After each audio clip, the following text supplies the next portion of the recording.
Welcome, everybody. I'm Jackie Morey. Welcome to today's meeting of the 21st Century Legacy Letters Virtual Book Club. Today, we are in chapter 4 of this amazing life transforming book, Daring Greatly by Brene Brown. And I am seriously getting transformed by this book. And I'm only in chapter 4. And there's so much wisdom, so much insight, revelation that I'm receiving from Brene Brown through this book. So if you haven't gotten your copy yet, please do so. And if you want, you can delve into the chapters with us. We have replays of our previous meetings, and I definitely encourage you to do that. Chapter 4, the title of chapter 4 is The Vulnerability Armor. And just a quick review to start off the chapter. Brene Brown said that there's a paradox. Vulnerability, she says, is the last thing I want you to see in me, but the first thing I look for in you. And she just starts off the chapter like that. And last week we covered several common vulnerability shields. These are shields that keep us from really daring greatly. The foreboding joy armor, then there's perfectionism, and then there's numbing. We talked about that last week. This week we're going to talk about the less frequented shelves in the armory. These shields, these pieces of armor are we've had these. I mean, ever since we were 11, 12, 13-year olds. So in chapter 4, the latter part of chapter 4, Brene Brown talks about this shield called Viking or victim. Then she talks about letting it all hang out, and she does. Then there's floodlighting. Floodlighting is actually under letting it all hang out. There's also smash and grab. That's another piece of armor. And then there's serpentining.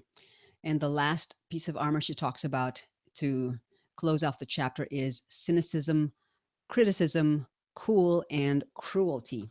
Now, I want to talk just a little bit about the Viking or victim. The Viking or victim armor or shield that people use. And she talks about how if people have this perspective that I'm either a winner or a loser, I'm either a Viking or a victim, and so they get into this mentality and they live their entire lives with this mentality.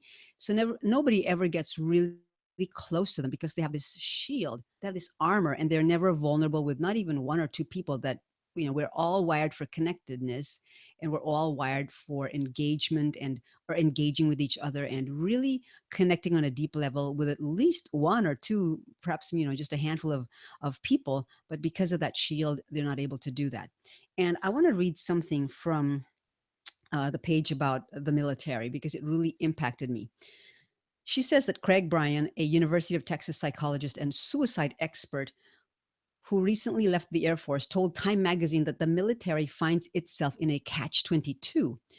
And I'm going to quote, "We train our warriors to use controlled violence and aggression to suppress strong emotional reactions in the face of adversity, to tolerate physical and emotional pain, and to overcome the fear of injury and death. These qualities are also associated with increased risk for suicide." Bryan then explained that the military cannot decrease the intensity of that conditioning, quote, "without negatively affecting the fighting capability of our military," unquote. And he gave chilling expression to the inherent danger of looking at the world through the Viking or victim lens. For those in the military, when he noted, and here I'm quoting him again, service members are, simply put, more capable of killing themselves by sheer consequence of their professional training, unquote. And that really opened my eyes to just how, it's such a very, very tight rope that they're in. They're so, I guess, maybe highly strung because they have to be at that high level of intensity. So anyway, just to take it down a notch, here's what Brene Brown suggests: how to dare greatly for those who are in the Viking or victim or who have that shield on. Redefining success. Folks who have this shield must redefine what success means to them. They need to reintegrate vulnerability and seek support. So that is how to dare greatly. And she talks about just some steps on how not just military servicemen and servicewomen, police officers, even lawyers, they've found that the suicide rate in lawyers is higher than the general population. So here's what she suggested. Number one, acknowledge the problem. Number two, seek professional help and or support. Work through accompanying shame and secrecy. And last but not least, approach reintegration of vulnerability as a daily practice. So I wrote down an actionable idea for myself. And if you want to take this, that's fine. But I know personally a really close friend of mine, and for confidentiality, I'm not going to name her name, but she had an only child, a son, who was in the military. And he reached a really higher officer rank. And then he came back from one or two of the wars. When he came back, he wasn't able to integrate, I think, as effectively as he could have. And so, about a few years, maybe a year, 2 years after he came back from either Iraq or Afghanistan or one or both of those wars, he hung himself. He committed suicide. And my friend was devastated. This is her only child, her only son. And he left a wife and a daughter, and of course, his mother and his father. So, anyway, long story short, I have a heart for the military. And here is my actionable idea. Reach out to veterans. I'm going to reach out to veterans, and there are some in our church community who are veterans. Share meals with them. That's not hard to do. Attend local sporting events or take them to local events. It doesn't have to be a sporting event, but if they like sporting events, then we need to be open to that, right? So that is my actionable idea. And one more thing I want to talk about is this shield. And I know Dr. Becky's going to be diving in a little bit more, but the shield of cynicism and criticism, cool and cruelty. And I'm just going to share that Brene Brown's way of daring greatly for those who have that armor is this is how to dare greatly. Tightrope walking, practicing shame resilience, and reality checking. So I'm not going to delve into this anymore because I hope that Dr. Becky will. And if not, just get the book and read chapter 4 because it is packed with value and packed with insights, packed with revelation. So I'm going to transfer the microphone now to Dr. Becky Slabaugh. And Dr. Becky, share with us what your takeaways were and maybe an actionable idea that from the last part of chapter 4, please. Okay, thank you, Jackie. Well, I wanted to start with that and pick up where you left off on the shield and cynicism, criticism, cool and cruelty. And Brene talks about the armor and that it can be fashioned into weapons that not only keep vulnerability at a distance, but it also can inflict injury on the person who is being vulnerable, so it kind of catapults into the next person. And so she's right on for that. And then that person feels really uncomfortable and it's like, wow, where did that come from? And I have actually an example on that. When I hit #1 on an Amazon book, bestseller, and it was an exciting time. I was on a webinar and I got a text saying, oh, so now you're going to have a big head. And I would say that's a shield, wouldn't you guys? Yes, definitely. So what do you do with that? And I'm going to move on to the next one that really I liked about what Brene said. So cultivating a safety net community. A couple of Brene's strategies. I can only accept and pay attention to feedback from people who are also in the arena. Great point. And Brene goes on to share, if you're not helping, contributing, or wrestling with your own gremlins, as she calls it, I'm not at all interested in your commentary. So you got to be in it, if you're going to be speaking, to give your feedback in a good way, in a kind way. You've got to be in community with me. You've got to be somebody that's shown yourself as a friend. And then Brene goes on to say, as long as I'm not getting pummeled with insults, she said, but rather productive communication, then I'm going to listen to you. And I really thought that was wise, because we don't have to listen to the cynicism, the cruelty, and the being cool and take it. So one last thought on this. I really liked to move forward in being almost famous.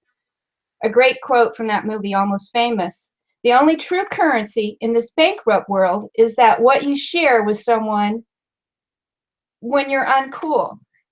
Short story, I was at a conference and I had something to share with a speaker, just the two of us. She basically listened to me real quick and blew me off. All right. I was uncool. Mm. And okay. So then she went up on the platform and she shared exactly what I shared personally to her. Oh, So what do wow. you do with, yeah. So what do you do with that? You go back to get your get your community of safe places to go. But the other takeaway from that is for me on that, really it was a gift, you guys, because I learned character. I learned from what she was doing. Lord, please don't ever let me do that. Please let me cherish and honor the people around me. So that would be my takeaway action. My word. That is so good, Dr. Becky. Thank you so much for sharing such a vulnerable moment in time, that the two things where you hit number one on Amazon and then you got that text message. I mean, come on. Why in the world do people do that, right? But that is indeed a shield. And thank you also for sharing about what the speaker did.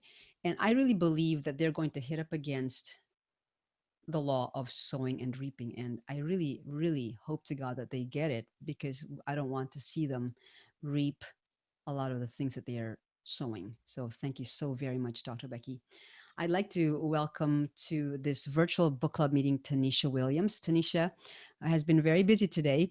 And Tanisha, I know you have great takeaways and maybe a story or two and some actionable ideas. So would you kindly share that with us, please, ma'am? Sure, Jackie. And great job, Dr. Becky, for sharing your takeaways and your actionable idea. Um, in conjunction with Dr. Becky, she mentioned something about cool. I used to work with high school kids, and nowadays the kids are wearing those hoodies, like Brene Brown referenced, and they wear them all times of the year, and they have them up, and it's like their invisibility cloak. So when I read that, I laughed because when I was teaching them, they weren't wearing hoodies, but they were just being cool. So I loved it when they lost their cool. Like we would get into a discussion or something would finally excite them, then they would forget, to be cool and they would get all excited. So I would laugh and say, okay, see, then they'd get back to their old self. But it just reminded me of how the high school kids were like, oh, Miss Williams, oh my God, they would get excited. We go to a field trip and they would get so excited. So I think as adults, we tend to be cool. We don't wear our hoodies because you got to go to work. But I think it's important not to be so cool. I think you need to find that child that gets excited about dogs and cats and bunny rabbits and things of that, and just be in touch with that person, that inner child, and it's okay. So, and I think I used to be a cool person as far as like, oh, what I used to say, whatever, and maybe some other words when I was younger that I can't say because it's FCC regulations. No, I'm playing. But I got it when she was talking about that, and so yeah, I'm glad. Like I don't do it anymore, but that was like when I was in my 20s maybe. But I saw that relation, so I did get a chuckle out of that. Also, Dr. Brene, doctor, is she a doctor? She should be a doctor, right? Brene Brown talked about living without connection. She says, without knowing love and belonging is not victory. Merely surviving is not living. And she mentioned, how are you defining success? She said, Vikings are not victorious. So if you have that Viking mentality, even though that's a win mentality, you're not successful. You're not victorious. She says, love and belonging are impossible to experience without being vulnerable. So that was very powerful and very key to the whole chapter. She also mentioned serpentining. We know serpentine is a snake, and she got that from a movie called The In-Laws with Peter Falk and Alan Arkin. I remember that because I actually saw that movie. It's corny, but it's cute. In the movie, Peter Falk is a spy, and he's teaching Arkin how to evade being shot. So you got to run in a zigzag pattern. So in the movie, he's like, serpentine, shell, serpentine. So she says serpentine is when you try to control a situation, you back out of it, you pretend it's not happening, or maybe even pretending you don't care. So we use that to dodge discomfort, confrontation, and things of that nature. So I think I wasn't a Viking and I wasn't a victim, but I think I used a lot of serpentine. I did a lot of zigzagging out of situations, and I'm learning how to really just care. Because I actually always did care, but sometimes you pretend like you don't care so you wouldn't get hurt or people wouldn't take advantage of you. So I'm learning how not to zigzag and serpentine. But that's one of the takeaways I really did get. And I got a big laugh. I read that like twice. It was really funny. Um, I think that's about it. That's about Wow. it. Thank you. Thank you, Tanisha. That is so, I mean, when I was reading it, I was picturing what she was sharing, and I hadn't seen the movie yet. Now I'm going to watch it. But it looks so funny where he was zigzagging and he went back so that he could do the zigzag. So that was so funny. Anyway, now I'd like to bring Steve Garvin to the platform and to share with us, Steve, what your takeaways and or actionable ideas or stories from chapter 4. And by the way, folks, Steve has a surprise for you. He just created it. Here you go, Steve. Welcome, Steve. Thank you. So one of the things that I want to bring up is just an idea that Brene brought up earlier in the book, and I think it's central to everything throughout the book, and that's the idea of, that the thing that we seek the most is connection, and that when we have disconnection, like Dr. Becky spoke of at the conference that she attended, it's really, typically for most of us, it's really painful. It makes us feel really vulnerable and exposed. And so we have to be brave and courageous in order to be vulnerable like that, and to continue to put ourselves out there and to connect and to relate with other people. And I used to also be very much like Tanisha was talking about, the cool factor. 4 years ago, I was in corporate accounting, corporate finance, and there's a very kind of staid persona that you have. It's kind of, well, not just kind of, it's pretty rigid. There's a certain way that you're supposed to behave and all that. And it's not really a spoken law, but it's very much an expectation. And it wasn't very fun, honestly. And those of you who know me and are in my Facebook group and so forth know that my thing is play and creativity. That it's, when we play and we create and are free to be who we are, then we can experience more happiness. We can bring, not only for ourselves but also for the people in our lives. But we need to be vulnerable like that. And so, just as an example that Jackie was mentioned earlier, is I did this illustration just now today. Beautiful. And one of the things the reason I'm actually doing it is because I'm putting together this course on how to overcome fear and doubt through playing creativity. And you'll notice the character, me, is holding a paintbrush. Through our creative expressions, we can reveal ourselves, and we can also overcome a lot of the challenges that we face in our lives. And it doesn't have to be painting. It doesn't have to be, there's so many different ways that we can be creative. It's putting together a nice meal for everybody, or, decorating your room, or, coloring or whatever. There's so many different things you can do. My thing is illustration and photography and various things. But the point that I want to talk to out of this part of the chapter is the idea of floodlighting.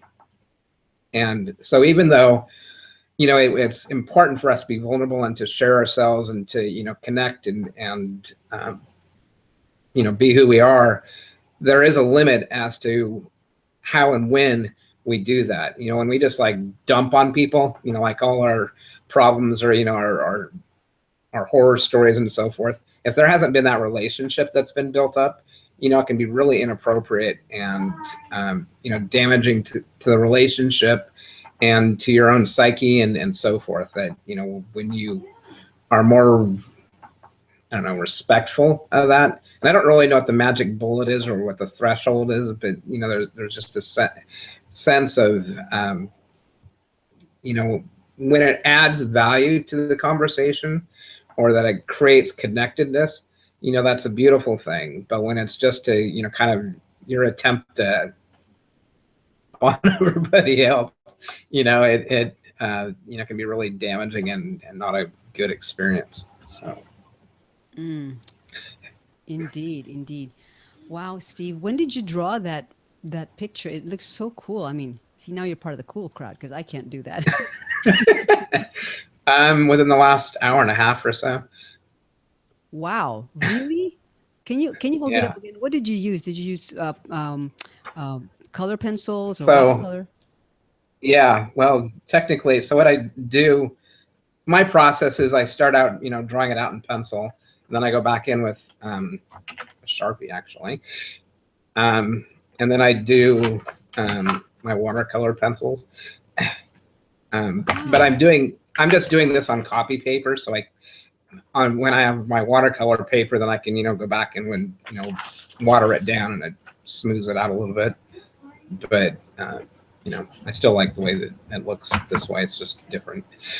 But, Man, yeah. thank you. Thank you so much for sharing. I really like that because that's not my talent. And I really love, looking at art. I like, I really honor artists.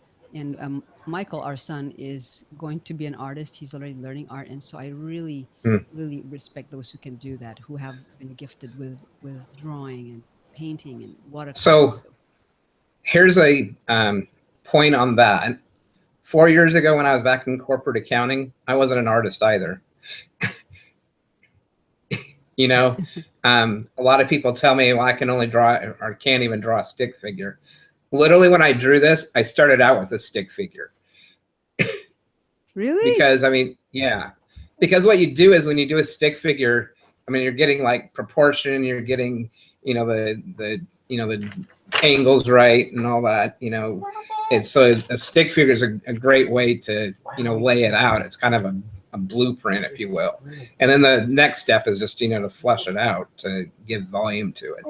So if you enjoy art so much, just start doodling, Got it. Got it. do some Zen tangles or something like that. Nice. Thank you. Thank you, Steve. That's amazing. Thank you for sharing that. And thank you for sharing your creativity with us because you're being vulnerable and sharing it with everyone who's going to be watching, who's watching live, like Ron, and also those who are watching the replay. So I really appreciate you for sharing that, and I appreciate you for sharing about that shield of floodlighting, where folks will just tell us everything in their past, and it's like a flood, like I can't take it anymore. It's too much light. So thank Mhm. you for sharing that.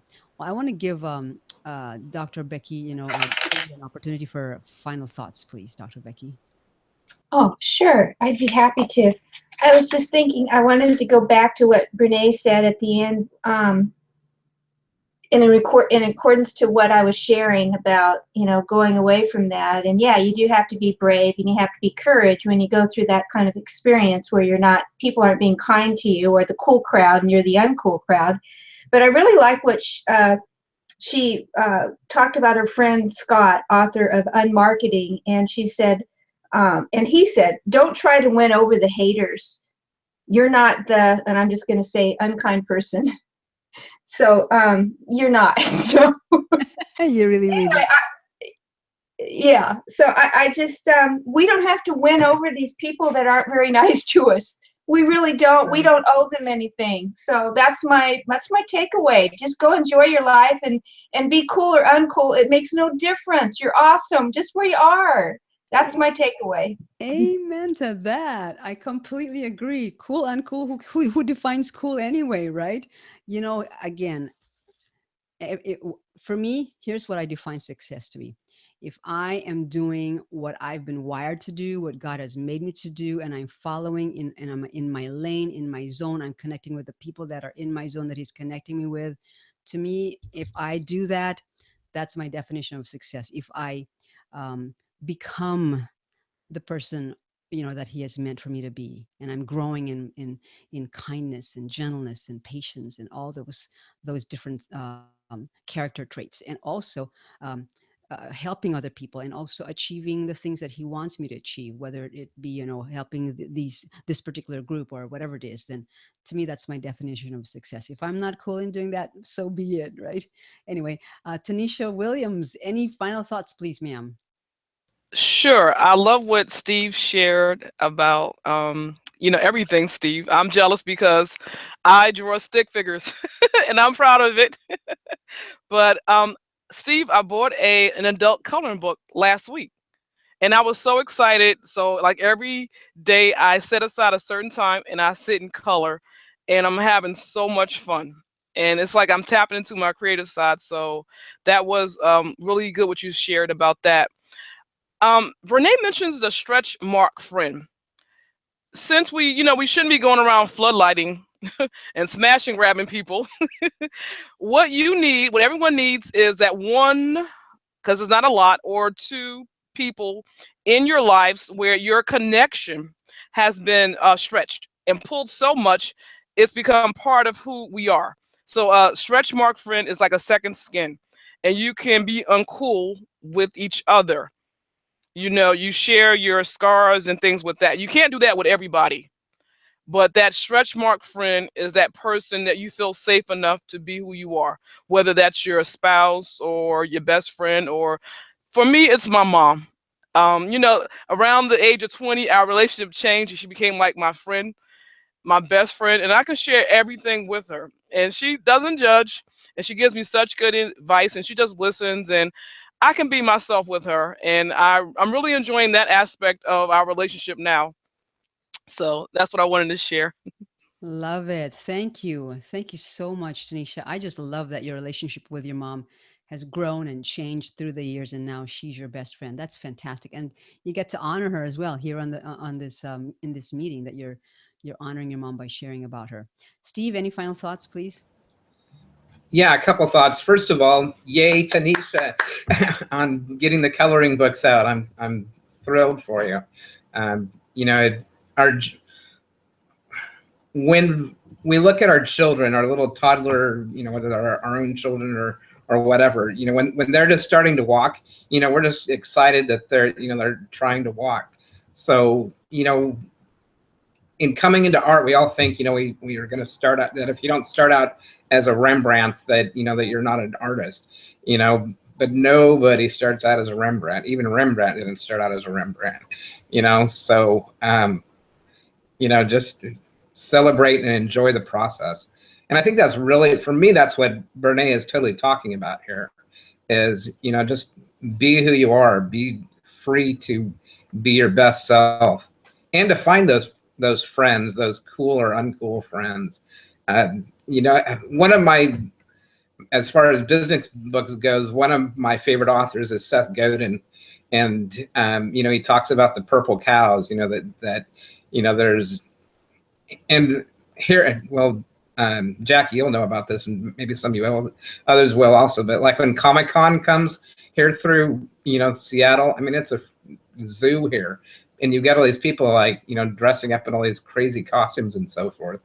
But they're like, and they're in high school, they would have been like the most uncool people there are. It's just weird. But here it's just, I mean, they're celebrated. They found their tribe. They found their people. And there's so many different opportunities to find our tribes, and when we are free to be who we are, then we give freedom to other people as well. So, thank you. Powerful, powerful. Yeah, I definitely want to attend the next Comic-Con, but I don't have to. I need to get my costume. What will you go as? Exactly. Wow. Thank you so much, Dr. Becky, Tanisha, and Steve. I want to just end with this particular armor. I want to dovetail to what Dr. Becky was sharing about cynicism, criticism. cool and cruelty. This cool that Tanisha was talking about, Brene Brown was saying, they put on this cool armor. You're too cool to even care. These cool people, they don't even care because they put on these hoodies or whatever we put on as adults. We appear too cool to even care. So here's what she said is, as far as the antidote. When we stop caring about what people think, we lose our capacity for connection. When we become defined by what people think, we lose our willingness to be vulnerable. If we dismiss all the criticism, we lose out on important feedback. But if we subject ourselves to the hatefulness, our spirits get crushed. It's a tightrope.